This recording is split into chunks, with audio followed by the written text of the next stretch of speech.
absolutely. And if you got a great team working on it, it's all about the clients and getting what's best for them. Yeah, exactly. That's what it comes down to. We all had a common goal for your seller, buyers, and all of that, and it worked out great. Yeah, yeah, absolutely.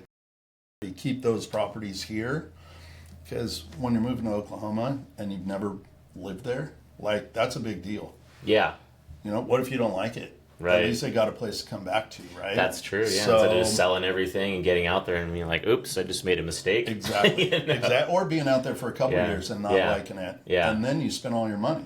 Right. Right? So now you can't move back. Yeah. It's not only about the specific transaction in Oklahoma, for example, about just that house and nothing else matters. It's like, well, wait a minute. You ask the client, what's your goal?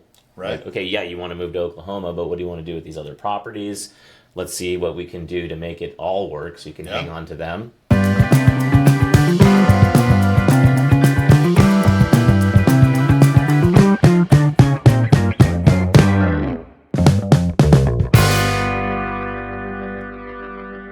Hey everyone, I am Jason Thomas, JMJ Financial, here at the Mortgage Lounge.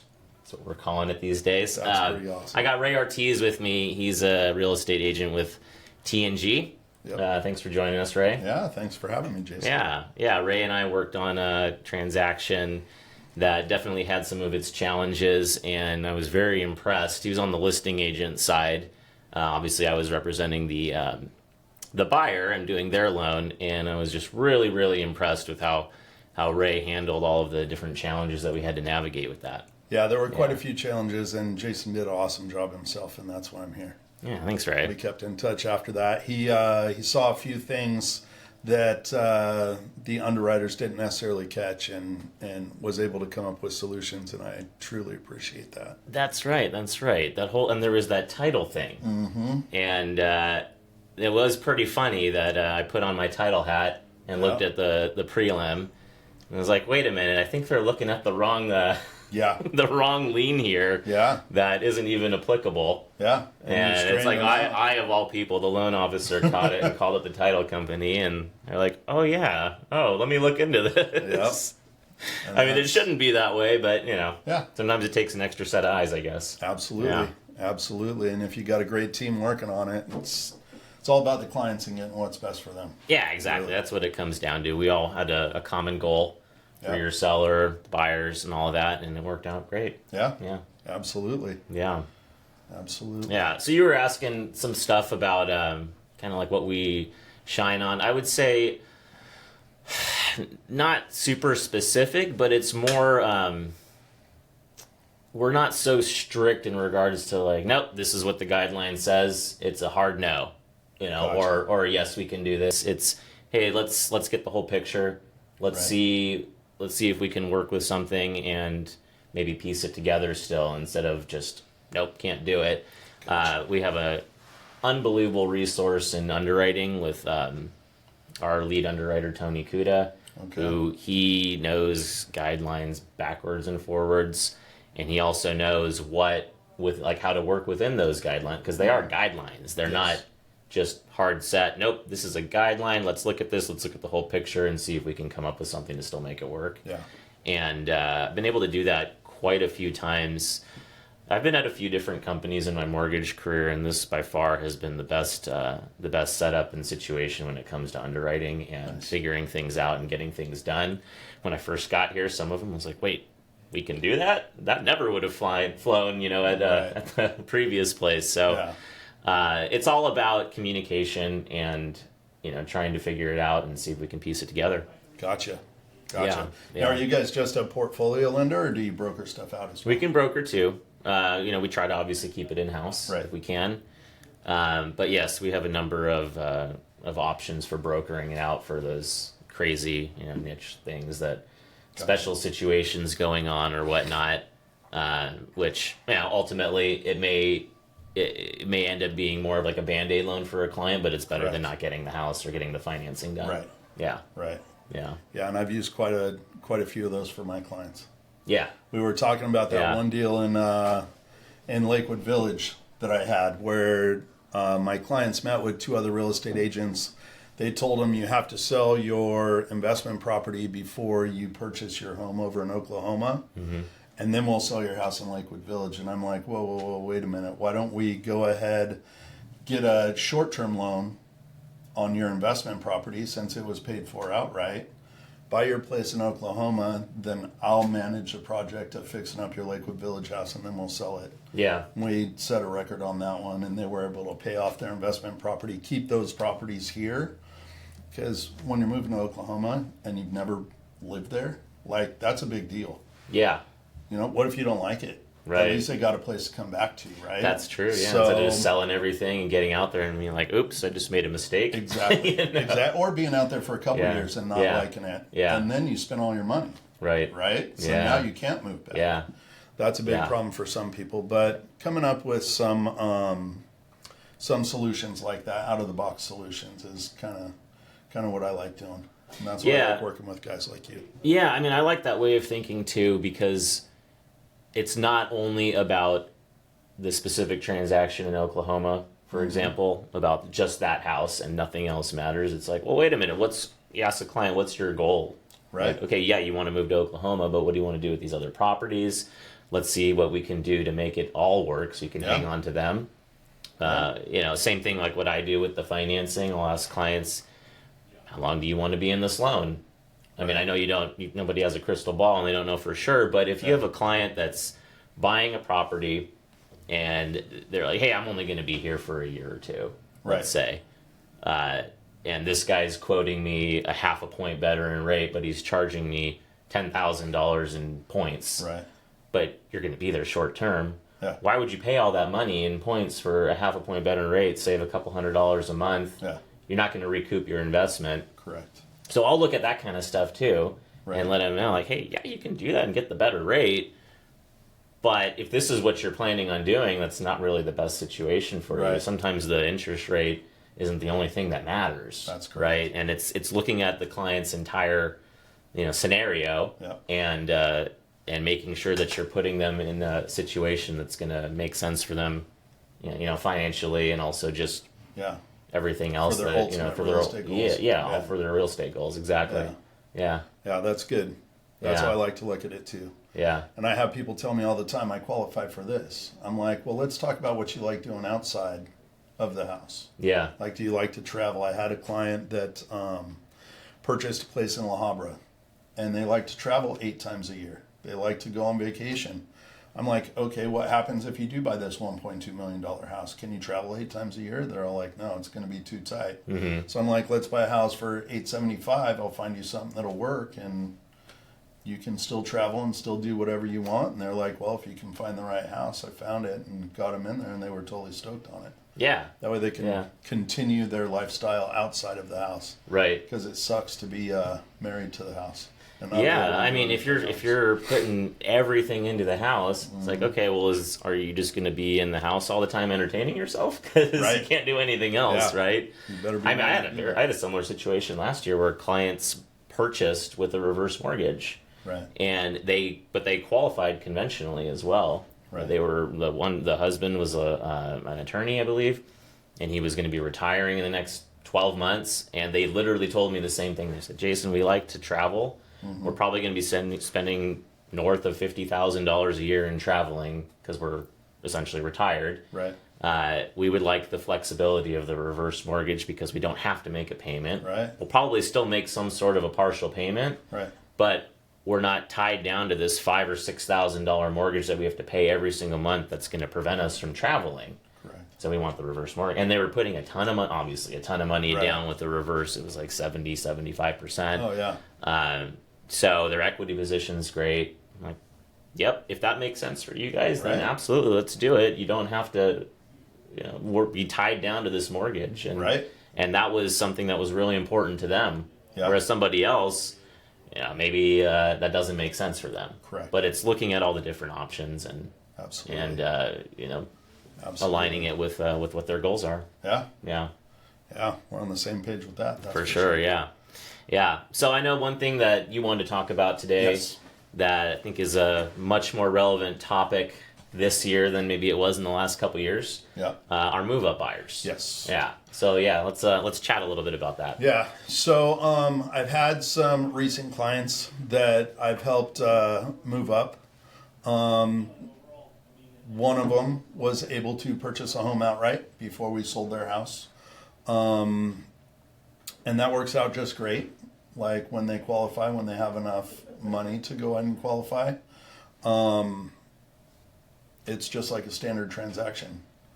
You know, when I go to list a property, we have plenty of time to stage it, do whatever we need to do it, do minor fixes, and sell it for, fair market value or high market value or set records. I love setting records in neighborhoods. Right. But there's also been a couple clients that have not been able to do that, and we've had to close concurrently. There's one specific couple, Jim and Sharon, that I helped move to San Bernardino from Lakewood. They found this brand new build, 4-bedroom, 3-bath build in San Bernardino. Their grandchild lived in San Bernardino as well, so they wanted to be closer to them. And we negotiated the purchase of that property with a 45-day escrow before I even put their house in Lakewood on the market. So we, how I negotiated that deal is I kind of laid out my marketing plan, laid out my pricing plan, showed that agent all of the comps, said this is exactly what we're going to do. This is my anticipated time on market, and we should be able to close this deal. Give me 15 days to get it under contract, and then we'll go ahead and have a 30-day escrow with your place, get it all dialed in, and it worked out exactly how I had planned. Yeah. But to get an agent to accept an offer on a property that's not even on the market when it's contingent upon the sale of that property, it's almost unheard of. Yeah, that's definitely not something you see every day. Yeah. Even in a more normal market. Yes. It's usually you're going to have some hesitance, whether it's from the listing agent or just the sellers. Maybe the listing agent sees your plan and understands, and the sellers just don't like it. So it's pretty impressive. And I don't think there's probably any other way to do it other than you having that entire plan laid out for them. Yeah. It's like, wow, this guy's really doing his homework. Yeah. Yeah. Yeah, a very similar situation happened like that in La Habra. I had a client that was moving to Oklahoma, another one moving to Oklahoma, moving for job reasons, not retirement reasons. And they had gone to Oklahoma and found a place that they absolutely fell in love with. I was planning on marketing their house in another 2 weeks, and they're like, we found the house that we want.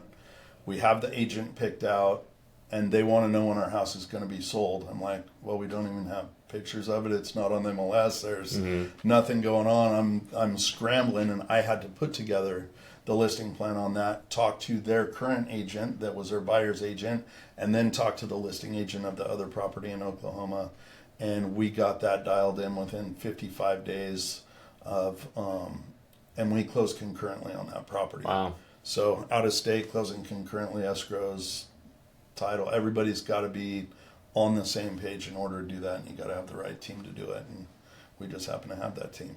Yeah, and you have to know what you're doing as well, because I feel like, I don't know, it feels like there's a lot of people out there that would just get scared of that situation and like, I don't know what to do. Like, how do we figure this out? And then you're kind of fumbling around trying to navigate it. So that's the type of situation where it's like, it just shows how important it is to choose the right agent that you're working with. Yes. Otherwise, I mean, you might not be able to get done what you're looking to get done. You don't even have a shot. You don't even have a shot. Yep, you're done before you even get started. Yep. So that's it. Now that's really impressive. These negotiating before even getting the other property on market and under contract. It's tough to do. It is. Yeah, it is. But it's fun. Yeah, that's the part that I like. The negotiation part is I thrive on that. Yeah, and that's what we get paid for, right? We get paid to market and negotiate. Yeah. And I've found the magic formula for both. Yeah. Do you, when you're interviewing clients, I know you do primarily listings, but when you're interviewing your clients and trying to get the listing, or if it's a buyer that you're working with, do they ask you that question of, hey, how are your negotiating skills? Is that something that's really important? Because I wonder sometimes if that sometimes gets lost on clients. I think with the way that I do my listing presentation, I think they know how I'm going to negotiate. And it always comes down to the commission portion and how I show them exactly why I'm going to earn what I'm worth. And laying out the marketing plan and showing them how I'm going to make them more money than the average agent that's just going to cave on their commission. I mean, if you can't fight for your commission, how are you going to fight for your client's home? Yeah. And set a record, right? Like, Right. I have 23 years of construction experience as a general contractor, and that helps me out quite a bit too. Because most people, when they accept an offer, you have that inspection period, and a lot of agents use that as a negotiating tool. Oh, it's like the number one, Yeah, they're like, Yeah. oh my God, the paint's, you have a paint mark that's different color here, and the light bulb's out, and a bunch of garbage, right? And they come back at you and they're like, oh, my clients want a $35,000 credit. You're like, absolutely not. Right. So, and I have the experience to back it up and explain to the agent why they're not going to get it, and explain to them. Right. And I'm not opposed to negotiating a fair credit or fair repairs when it comes to things like that.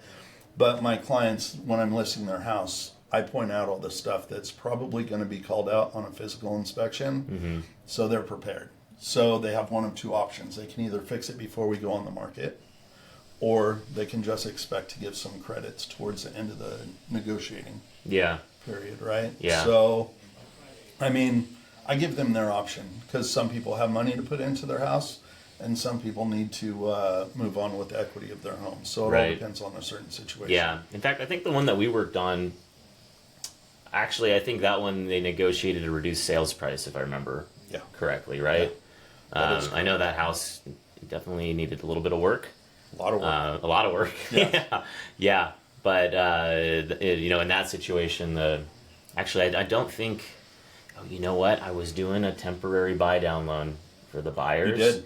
Yeah. And I believe any sort of credit that they were asking for was going to exceed the interested party contribution. Yes. I think that's why we did the reduced purchase price. Yeah. It all worked out for everybody in the end, but again, another example of coming up with a solution that everybody's happy with, right? Yes. And I was stoked to see your clients in there, because they were in it for the long haul. They lived down the street. And they were ready to buy a place in that neighborhood. Great neighborhood for them. They loved their neighbors. It was truly the perfect property for them, and I was happy to see them get it. Yeah, and I think they've done a fair amount of work to the property too. Yeah. I bet. I haven't been back by it since they've I haven't seen it personally or anything, but I've heard. Yeah. Heard from John as well, but they've done quite a bit to it. That's so, awesome. Yeah, pretty cool. That's awesome. Glad to hear it. Yeah. I would say your background in as a general contractor probably really helps with just you have an eye for these things, right? It does. You can prepare your seller of what to expect. Prepare sellers, and I can prepare buyers. Like, somebody tells me, oh, I want to move this wall, I want to do this, I want to do that. I can peek up in that. I can see if it's a load-bearing wall. And there's a lot of agents that spout out numbers, but not a lot of agents know exactly what they're talking about, right? Like, you're going to have to pour some footings here. This is not a $2,000 deal. This is more of a $7,500 deal, right? Yeah. So they can kind of budget for what's going to happen, when they turn that house into their home. Right. So that really helps them out quite a bit too. For budgeting purposes. Yeah. Also probably helps you with helping the seller land on a listing price. Yes. Yeah. Yeah. And cost-effective fixes where you're going to get the most bang for your buck, right? Like, if you redo a bunch of stuff in your house, it doesn't make, you're not going to get a return on every single investment that you make. Right. And I can guide them on stuff where they're going to get the most return on their investment. So that helps out quite a bit. Yeah. Do you ever advise or help out clients with doing X amount of dollars of work prior to listing because of those cost-effective things? Like maybe certain things are going to get you more than what you're putting into it. Other parts of the house, you fix this, you're not really getting your return on investment. Right. So, because I'll see that sometimes on social media with some realtors who are like, oh, I had my client do this and that, and then they put in $25K, let's say, and then we sold it for an additional $75 or whatever. And I know that a lot of that's marketing, Yeah. And it's great, and it is very helpful for the client. Right. But is that something that you That is something that you do as that well? I propose, and I do have all of my subs from when I was a contractor still at my disposal. A bunch of those guys are still in business, and they give my clients really good deals. I won't say that they give them the contractor discount, but it's pretty darn close. It's pretty close, yeah. Yeah. Yeah. Yeah. So my clients get to utilize Yeah. all of the relationships that I have before and after the transaction, right? Like, Yeah. a lot of my business is referral business. So it's not like we're done with the transaction, I'm out. It's, hey, how's it going? How's the house treating you? Do you need anything? Like, can I send you anybody's information? And you know, it could be as little as, oh, you know, the glazing's tripping on the tub. Do you have somebody that can reglaze it for us? Absolutely. Let's get somebody out there. Paints, you know, I need to get the porch painted and porch getting painted doesn't need a contractor, but I have handymen that can go and paint a porch, right? Like, I have the right people for the right projects when it comes to that. And everybody, you know, they're more than welcome to all of my subs and vendors that I use before and after. Yeah, that's a really important thing, is to have, I don't know, I don't want to, make like a blanket statement, but I feel like a seasoned agent that is successful and knows what they're doing generally has all these contacts. Yep. So if you're working with someone that doesn't, it's maybe they don't do a whole lot of business. Maybe they do, and they just don't really dabble in all of that and don't want to refer out. But I feel like someone really knows the industry and what they're doing and how to handle everything that a client asks them when they have. It's like, yeah, I got a guy for that. I got a guy for this. I got a guy for that. I've got a structural engineer. I've got anybody that you need a referral for. I can point you in the right direction. Yeah. It's almost like a one-stop shop. That's right? exactly And having what I want to having do. that contact, and somebody like, hey, I got this one guy that I trust, and he's going to point me in the right direction, even if he's not benefiting from it financially. Right. Right? Yeah. But you can point them in the right direction so that they know I can come to Ray, and he's going to point me in the right direction for whatever I need to get done. Yeah, I just want him to say Ray knows a guy or yeah, gal. Right. Yeah, exactly. Yeah. Yeah. Let's get back to some of the move up stuff, though. So I know you mentioned negotiating before even listing the property, which is, like we said, that's a very rare thing. Yes. What are some other scenarios that you're encountering lately that we can chat about? I would say credits are a big thing right now. We kind of touched on that a little bit with the inspection reports and everything else. I just had a transaction where the buyer's agent came in and asked for some credits at the very beginning. We negotiated everything out. Then they came in after the inspection report. There was some stuff that needed to be addressed. However, they asked for a ton of credits on top of the credits that they had already worked out. So we weren't really having that. So we got my clients a way better deal.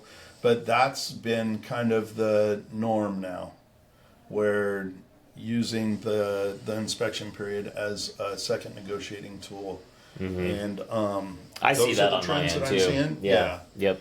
And I know we both agree on if there's something structural or there's mechanical, roof, HVAC, like stuff like that, it needs to be fixed, right? Like you shouldn't buy a house unless the house is discounted and it's priced to where it takes that into account. You should fix it. Right. Or give them a credit to fix it, right? Like, but these inflated prices that some of these buyer's agents are coming up with are absolutely ridiculous. Yeah. Yeah. Yeah. Yeah. So I'm seeing that. I believe that the inventory is going to loosen up a little bit here in the near future. Hopefully, if interest rates come down just a hair. Yeah. Yeah. Knock on wood. But I think if inventory loosens up just a little bit, everybody's going to be in a much better position. For sure. Yeah. I know inventory is already up from this time last year, which is great. Even though we're kind of in a similar pricing situation with rates still. I mean, it's a roller coaster ride for sure. Last week was interesting. Oh my gosh. It was one of those somewhat rare events where it like really, really jumps. Yeah. It's just a bloodbath in the markets and it's so volatile. I think at one point, so 2 Fridays ago, I had a client who was quoting 6.625 on a 30-year fixed, and by Wednesday of the following week, so 3 business days, it was 7.125 for them. It was a half a point jump in rate. Yeah. And that's enough to price people out. Right. Especially if they had a specific home that they're trying to buy, because a lot of the loans that I've been doing the last few years, it's pushing the limit of people's qualification for one reason or another. One big reason is interest rates. It's just really expensive, and that could be the difference when it jumps like that. It was really severe. Unfortunately, it has started to come back a little. Yeah. But that was wild last week for sure. Yeah. And to your point in regards to the credit stuff, I did want to mention what I see on my end is it seems so buyers. I don't know, maybe their agent is also coaching them on this as well, like you said, the negotiating during the inspection period, because generally speaking, people don't have the cash to fix it after the fact, right? Right. So they would rather offer 10 grand more than they want to pay. Correct. Because they're financing the majority of that additional 10 grand anyway, as long as they still qualify. If they're 20% down, that only means an additional $2,000. That they're putting down versus the entire 10, right? And if that means that they're going to be able to ask for a credit back of $10,000, then financially it makes more sense because they don't have the money to pay for it out of pocket. So I do see that a lot on my end, even though I'm not directly involved with that or telling people to do that. Right. But that's what I see on when I hear the negotiating going back and forth. Yeah. And yes, it helps because your seller's getting more money too, but in that scenario, the additional sales price means a little bit higher closing costs for commissions and things like that for your seller as well. So it's not just like hey, I'm getting an extra 10 grand. I'm actually getting an extra 9,000 or something or whatever. But I'm giving up 10. Correct. So it's a little bit of a trade-off for the sellers, right? Definitely. But it does still benefit. But that's the strategy that I see with a lot of buyers. If that's the only option, it's better than losing out on the house. Absolutely. Right? Yeah. Absolutely. Yeah. Because there's nothing worse than living in a cramped house where you're tripping over toys and over kids and over dogs and over all that other stuff, and you find the perfect home and you're like, yeah, this is the one, and then you have no way to get it. Right. If I would have just been honed in on, nope, just got to figure out a way to beat this other loan officer on this one deal, would have lost out on all the rest of it. Absolutely. Right? So absolutely, that's where it comes back to. It's yes, we want to get paid, and this is our career and job, but the primary goal should be your client's needs and goals, right? Absolutely. Yeah.